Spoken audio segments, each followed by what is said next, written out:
बच्चों आज हमें क्लास 11th में चैप्टर नंबर 10 स्ट्रेट लाइन की एक्सरसाइज 10.1 के क्वेश्चन नंबर 4 सोल्यूशन स्टार्ट करना है। क्वेश्चन नंबर 4 क्या है हमारे पास बच्चों? Find A point on x axis which is the equal distance from point 7, 6 and 3, 4। Question आपसे कह रहा है कि बच्चों की एक्स एक्सिस पर कोई ऐसा पॉइंट ले लीजिए जिसकी 7, 6 और 3, 4 से डिस्टेंस इक्वल हो। तो जो एक्स एक्सिस पर आप पॉइंट लेंगे उसके कोऑर्डिनेट आपको फाइंड करके देना है। तो आए बच्चों देखिए, सबसे पहले बनाते हैं एक्स एक्सिस और वाई एक्सिस का ग्राफ जो हमारे पास इस तरह से कंप्लीट होगा। ये आपने ग्राफ कंप्लीट किया, ये आपने बनाया एक्स एक्सिस और ये आपने कंप्लीट कर लिया वाई एक्सिस। ये आपके पास वाई एक्सिस है। तो अब आपको क्या करना बच्चों, ये हमारे पास एक्स डैश है, तो फिर ये वाई और ये वाई डैश है। इस तरह से आपने कंप्लीट कर लिया। यहाँ पर एक्स एक्सिस पर कोई पॉइंट ले लीजिए, ये हमारे पास ओरिजिन पॉइंट है जिसके कोऑर्डिनेट 0, 0 होंगे। अब अगर हम एक्स एक्सिस पर कोई पॉइंट लेते हैं तो ये कन्फर्म है कि यहाँ पर y की वैल्यू 0 होगी, क्योंकि ये एक्स एक्सिस पर y की डिस्टेंस कुछ भी नहीं होती। तो यहाँ के कोऑर्डिनेट हम जो लेंगे x, 0 लेंगे। इसके बाद आप एक पॉइंट ले लीजिए बच्चों यहाँ से और एक यहाँ कहीं भी ले लीजिए, उनकी डिस्टेंस इक्वल है। जैसे आप यहाँ से ये डिस्टेंस ले रहे हैं और ये डिस्टेंस ले रहे हैं। अगर हम इसको लेट कर लेते हैं a और इसको p और ये q, तो इसके कोऑर्डिनेट 3, 4 गिवन है, तो इसके 7, 6 इस तरह से कोऑर्डिनेट गिवन है। और ये बच्चों उसने क्वेश्चन में बताया गया है कि ये डिस्टेंस और ये डिस्टेंस दोनों ही इक्वल है। आपको ये x के कोऑर्डिनेट यानी कि a के कोऑर्डिनेट बताना है। इस क्वेश्चन को कैसे करेंगे बच्चों, जो हमें क्वेश्चन में दिया है उसी के अकॉर्डिंग उसी की बात को अप्लाई करते हैं। हमें ये बात बताई गई है कि AP is equal to AQ। तो अकॉर्डिंग टू क्वेश्चन आप कह सकते हैं according to question AP is equal to AQ। ये बात हमको क्वेश्चन ने बता दिया है कि आप ये बात अप्लाई करके A के कोऑर्डिनेट बता सकते हैं। तो सबसे पहले बच्चों हमें AP की डिस्टेंस लेना है। AP की डिस्टेंस के लिए फार्मूला आपको देखिए, हमारे पास जब AP की डिस्टेंस यूज करेंगे तो फार्मूला आपको क्या डालना होगा बच्चों? फार्मूला हमारे पास है अंडर रूट डिस्टेंस का फार्मूला x2 माइनस x1 का whole square plus y2 minus y1 का होल स्क्वायर। अब इसमें आप क्या कर सकते हैं बच्चों, यहाँ पर आप x2 y2 इसको लेट कर सकते हैं। तो जब AP डिस्टेंस लेंगे तो ये x1 y1 का काम करेगा, और जब AQ डिस्टेंस लेंगे तो ये x1 y1 का काम करेगा। तो यहाँ पर आइए AP डिस्टेंस लेते हैं। x2 हमारे पास देखिए बच्चों, x2 की वैल्यू हमारे पास x है और माइनस का 3, और इसके बाद फिर y2 की वैल्यू हमारे पास 0 माइनस 4 का स्क्वायर। तो इस तरह से आप कह सकते हैं x square plus 9 minus 6x, और इसका स्क्वायर करेंगे प्लस का 16। अगर आप यहाँ पर AP की वैल्यू फाइंड करना चाहें तो AP की वैल्यू इस तरह से फाइंड कर सकते हैं। अब आपको क्या करना है, इसी तरह से आपको BP की वैल्यू फाइंड करना है बच्चों। डिस्टेंस बिटवीन 2 पॉइंट यानी कि अंडर रूट, इसमें भी फार्मूला डालेंगे x2 माइनस x1 का whole square plus y2 minus y1 का होल स्क्वायर। लेकिन यहाँ पर आप इसको फिर x1 y1 ही लेट करेंगे इसमें, तो अब आप फिर यही फार्मूला डालेंगे यहाँ पर। तो यहाँ पर आपके पास बनेगा x माइनस 7 का square whole square plus y2 0 minus 6 का होल स्क्वायर। इसका फार्मूला अप्लाई करते हैं तो ये एक्स स्क्वायर प्लस 49 माइनस का 14x माइनस का 14x प्लस का 36, और ये आपके पास BP आ चुका है। तो BP और AP की वैल्यू आप फाइंड कर चुके हैं। अब आप इस वैल्यू को यहाँ डाल सकते हैं बच्चों। AP इज इक्वल टू हमारे पास AQ है, स्क्वायरिंग बोथ साइड करेंगे तो AP square is equal to AQ square बन जाएगा। तो इसका रूट कैंसिल हो जाएगा।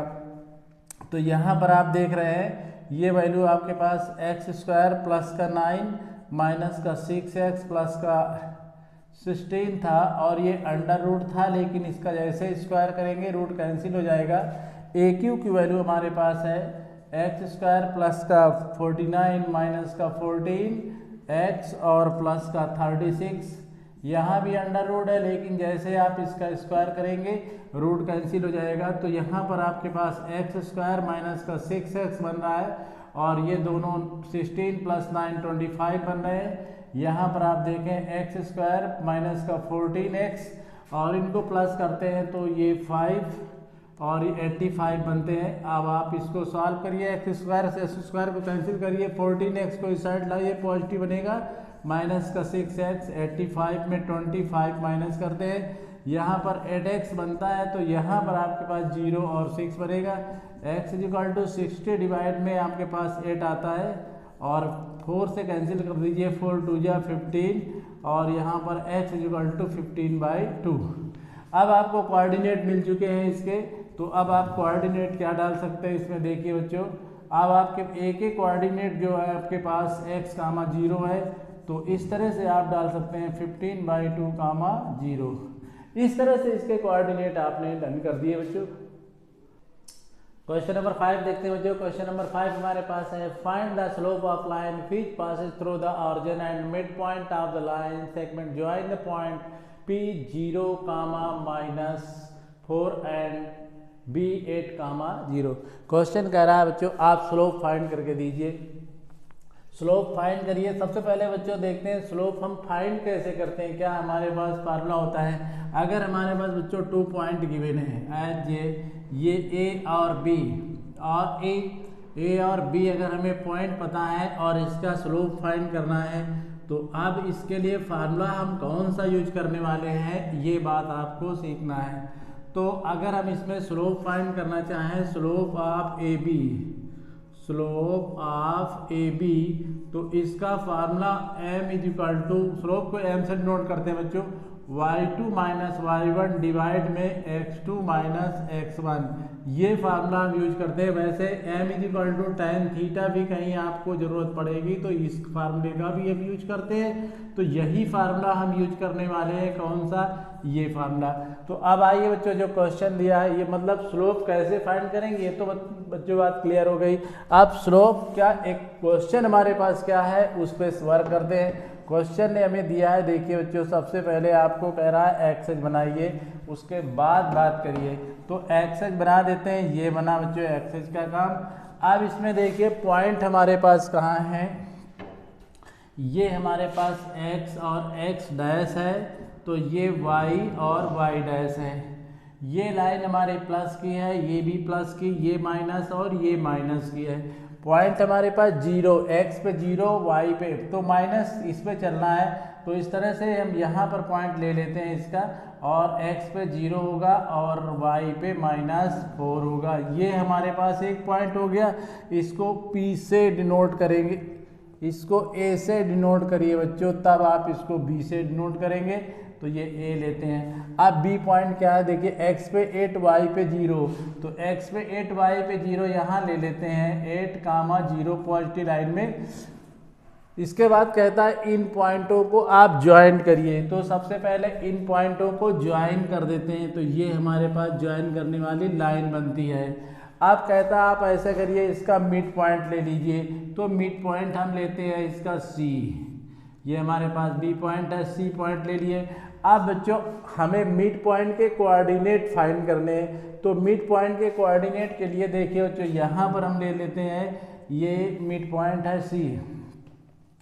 तो मिड पॉइंट के फार्मूले कैसे फाइंड करते हैं बच्चों, तो मिड पॉइंट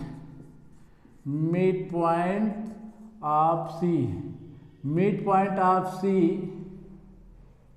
तो मिड पॉइंट ऑफ C के लिए फार्मूला हम डालने वाले हैं बच्चों, देखिए x, y is equal to x1 plus x2 divide में 2, y1 प्लस y2 डिवाइड में 2। तो अब यहाँ पर x1 y1 का काम कौन कर रहे हैं बच्चों, देखिए, तो हम यहाँ लेट कर लेते हैं, ये हमारे पास x1 y1 है, तो फिर हमारे पास जो ये है x2 y2 का काम करेंगे, और आप मिड पॉइंट के कोऑर्डिनेट फाइंड कर लेंगे, तो यहाँ पर 0 प्लस 8/2 और यहाँ पर -4 प्लस का 0 2/2, यही 8/2 और यहाँ -4/2, 2 2 जा 4, 2 4 जा 8, मतलब 4, -2। ये हमारे पास मिड पॉइंट के कोऑर्डिनेट फाइंड हो चुके। मतलब ये जो मिड पॉइंट था आपके पास, इसके कोऑर्डिनेट आपको फाइंड हो चुके हैं 4, -2। अब यहाँ पर ये बच्चों ओरिजिन पॉइंट होता है। आप क्या क्वेश्चन कह रहा है? क्वेश्चन कह रहा है कि जो मिड पॉइंट और ओरिजिन को ज्वाइन करने वाली लाइन है उसका स्लोप फाइंड करिए। Find the slope of line which Passage through the origin mid point, मतलब कह रहा है जो ओरिजिन और मिड पॉइंट से पास हो रही हो लाइन, उसका आप स्लोप फाइंड करिए। तो स्लोप आप ओसी चाहिए हमें। तो स्लोप आप ओसी के लिए क्या करना है बच्चों? देखिए, स्लोप आप ओसी के लिए सबसे पहले आपको क्या करना है? x1 y1 लेना है। तो x1 y1 तो ओरिजिन हो गए 0, 0, फिर x2 y2 लेना है तो 4, -2 हो गए x2 y2। आप स्लोप का फार्मूला डालते हैं। तो आप देखिए बच्चों, स्लोप आप ओसी के लिए फार्मूला डालेंगे m = y2 - y1 डिवाइड में x2 - x1। अब ये y2 हमारे पास देखिए कितना है, y2 हमारे पास -2 है और y1 0 है, x2 हमारे पास 4 है और x1 हमारे पास 0 है। तो इसको सॉल्व करते हैं तो -2/4, 2 2 जा 4, m की वैल्यू -1/2। तो इस तरह से बच्चों आपने देखा, सबसे पहले आपने क्या किया, वो पॉइंट शो किए, फिर मिड पॉइंट फाइंड किया, फिर ओरिजिन से इसको ज्वाइन किया, फिर स्लोप का फार्मूला लगा दिया। अगर आपके पास 2 पॉइंट हो तो स्लोप फाइंड करने का आपके पास एक ही फार्मूला है, y2 - y1 डिवाइड में x2 - x1। इसी फार्मूले से हमने क्वेश्चन को डन कर दिया बच्चों। आइए बच्चों क्वेश्चन नंबर 6 देखते हैं। क्वेश्चन नंबर 6 हमारे पास है, without using the Pythagoras theorem show that the point 4, 4, 3, 5 and -1, 1 are the vertex of the right angle triangle. Question कह रहा आपको पाइथागोरस थ्योरम का यूज नहीं करना, फिर भी आपको प्रूव करना है कि जो वर्टेक्स दे रहे हैं ये राइट एंगल के हैं। तो बच्चों अगर हमको पाइथागोरस थ्योरम यूज करने का अवसर मिलता तो फिर हम कैसे करते? तो फिर उसमें कर देते, उसकी हाइपोटेनस का स्क्वायर = बेस का स्क्वायर प्लस परपेंडिकुलर का स्क्वायर, यानी तीनों साइडें फाइंड कर लेते और उसके बाद अगर हमारे थ्योरम को प्रूव कर देती उसकी साइडें तो हम कह देते राइट एंगल है। लेकिन उसने कहा आप ऐसा नहीं कर सकते। तो अब आप अगर ऐसा नहीं कर सकते तो फिर हमारे क्या रूल है कि कौन सा मेथड है जिससे हम ये बात प्रूव करें? तो इसके लिए हम बच्चों स्लोप का फार्मूला लेंगे। अगर हम किसी तरह से ये बात प्रूव कर देते हैं कि उसका एक एंगल 90 डिग्री का है तो हम कह सकते हैं कि वो राइट ट्रायंगल के वर्टेक्स गिवन है। तो इसके लिए आपको कैसे प्रूव करना है बच्चों? आइए सबसे पहले हम ट्रायंगल बनाते हैं। हमारे पास ट्रायंगल ये बन रहा है। आप बच्चों कहेंगे आप राइट ट्रायंगल बना देते। अरे भाई राइट ट्रायंगल तो तब बना देते जब हमको ये पता होता कौन सा एंगल 90 डिग्री है। इसमें हमको तो यही नहीं पता ना कौन सा एंगल 90 डिग्री है, इसलिए आप ऐसा नहीं कर सकते पहले। तो सबसे पहले आप वर्टेक्स दीजिए। ए के वर्टेक्स हमारे पास है 4, 4, बी के वर्टेक्स हमारे पास है 3, 5, सी के वर्टेक्स हमारे पास है -1, -1। इस तरह से आपने इसके वर्टेक्स नोट कर दिए। अब आपको क्या करना बच्चों? देखिए बच्चों आपके पास एक फार्मूला है, अगर 2 लाइन परपेंडिकुलर है तो उनके स्लोप की मल्टीप्लाई -1 के इक्वल होनी चाहिए। अगर पैरेलल है तो उसके लिए उनके स्लोप इक्वल होना चाहिए, लेकिन अगर 2 लाइनें परपेंडिकुलर हैं तो उनके स्लोप की मल्टीप्लाई -1 के इक्वल होना चाहिए। तो अब आप कहेंगे, अब आप क्या करेंगे? तो बच्चों हमें सभी लाइनों का स्लोप निकालना है। इसके बाद जिन लाइनों का स्लोप का मल्टीप्लाई -1 हो जाएगा तो फिर उनके बीच का एंगल 90 डिग्री प्रूफ हो जाएगा और बात क्लियर हो जाएगी कि ये वर्टेक्स जो है राइट एंगल के हैं। तो आइए बच्चों देखते हैं। सबसे पहले हम स्लोप निकालते हैं ए बी। स्लोप आप ए बी निकालेंगे। देखिए स्लोप ऑफ ए बी, अगर आप स्लोप आप ए बी लेंगे तो इसमें आपके पास x1 y1 कौन होने वाले हैं? x1 y1 का काम करेंगे 4, 4, तो x2 y2 का काम करेंगे 3, 5। अब slope m1 is equal to formula डालते हैं y2 माइनस y1 डिवाइड में x2 माइनस x1, यानी m1 इज इक्वल टू आपके पास बैठेगा y2 हमारे पास 5 है और y1 4 है, तो x2 3 माइनस 4, यानी m1 की वैल्यू 1/-1, यानी m1 इज इक्वल टू -1। ये हमारे पास m1 की वैल्यू -1 फाइंड हो चुकी है बच्चों। अब आप आइए बच्चों स्लोप ऑफ BC देखते हैं। स्लोप ऑफ BC के लिए क्या करेंगे बच्चों, सबसे पहले x1 y1 की वैल्यू डालेंगे, तो x1 y1 तो हमारे पास 3, 5 होगा, और x2 y2 अगर लेते हैं तो -1, -1 होगा। अब आइए इसका स्लोप फाइंड करते हैं। स्लोप आप लेंगे m2, फार्मूला डालेंगे y2 माइनस y1 डिवाइड में x2 माइनस x1, ये फार्मूला डाल दिया। अब m2 के लिए बच्चों आप यूज करने वाले हैं, y2 की वैल्यू -1 है, y1 की वैल्यू 5 है, तो आप x2 की वैल्यू हमारे पास देखिए -1 और x1 की वैल्यू हमारे पास -3, तो m2 इज इक्वल टू -6 और डिवाइड में -4, 2 3 जा 6, 2 2 जा 4, m2 is equal to minus cancel 3/2। आप देखिए बच्चों इसके बाद स्लोप ऑफ AC फाइंड करते हैं। स्लोप ऑफ AC के लिए देखिए बच्चों x1 y1 का काम कौन करने वाले हैं, x1 y1 AC के लिए हम लेते हैं -1, 1, और यहाँ x2 y2 आप लेते हैं 4, 4। आप स्लोप का फार्मूला लगाते हैं, slope m is equal to y2 minus m3 लेते हैं बच्चों y1 डिवाइड में x2 minus x1, m3 is equal to y2 की वैल्यू देखिए इसमें बच्चों, y2 की वैल्यू हमारे पास 4 है, y1 की वैल्यू हमारे पास -1, एक माइनस पहले से है, x2 हमारे पास कितना बच्चों, x2 हमारे पास 4 है, और x1 की वैल्यू -1 है, एक 1 पहले से है, तो m3 is equal to 5 divide में 5 बनने वाला बच्चों कैंसिल हो गए, तो m3 की वैल्यू क्या आ गई, 1 आ गई। अब यहाँ देखिए बच्चों m1 और m3 की वैल्यू 1 1 है, तो अब हम इसमें ये बात कह सकते हैं स्लोप आप यहाँ पर लें, स्लोप आप ये हमने लिया AB into slope of AC, और इसका स्लोप m1, इसका स्लोप m2, और यहाँ पर आप देख रहे हैं -1 इंटू 1 इज इक्वल टू -1, तो सो आप कह सकते हैं AB परपेंडिकुलर AC। अगर AB और AC परपेंडिकुलर है तो ये वर्टेक्स किसके हो गए बच्चों, राइट ट्रायंगल के हो गए। तो जो राइट एंगल के हो गए तो मतलब कुल मिला के जो हमारा ट्रायंगल हुआ वो क्या हो गया, राइट एंगल ट्रायंगल हो गया। इस तरह से क्वेश्चन नंबर 7 देखते हैं बच्चों। क्वेश्चन नंबर 7 हमारे पास है, find the slope of line which makes an angle of 30 with positive direction of y axis measure anti clockwise. Question कर रहा है आप ऐसी लाइन का स्लोप बता दीजिए जो y एक्स के पॉजिटिव डायरेक्शन से 30 डिग्री का एंगल बना रहा है, और वो जो मेजर किया जा रहा है एंगल वो एंटी क्लॉकवाइज मेजर किया जा रहा है।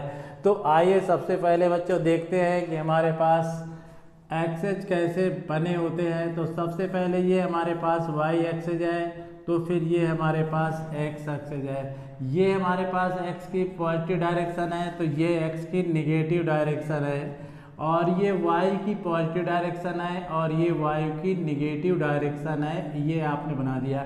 तो अब आप देखिएगा कि जो हमारे पास एंगल बन रहा है y की पॉजिटिव डायरेक्शन से 30 डिग्री, मतलब इस लाइन से 30 डिग्री का एंगल बन रहा है। तो अब वो लाइन इस तरह से पास हो रही बच्चों, ये, और ये एंगल हमारे पास 30 डिग्री है, ये एंगल 30 डिग्री है। अब आपको मेजर कहाँ से करना है, आप यहाँ से मेजर कर सकते थे, यहाँ से मेजर कर सकते थे, लेकिन क्वेश्चन ने आपसे कहा है आप एंटी क्लॉकवाइज डायरेक्शन में मेजर करेंगे। ऐसी गलती नहीं करेंगे कि आप कहीं से भी मेजर कर ले।